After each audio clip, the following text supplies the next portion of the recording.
Hey everyone, I'm Rohan from Online Help Guide, and in this video I will show you how to add a calendar to Google Calendar. Adding calendars help you manage multiple schedules and stay organized by keeping all your events in one place. So let's get started on how to add a calendar to Google Calendar. Open Google Calendar by going to calendar.google.com.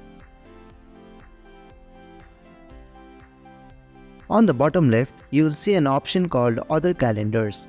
Click on the plus icon next to it.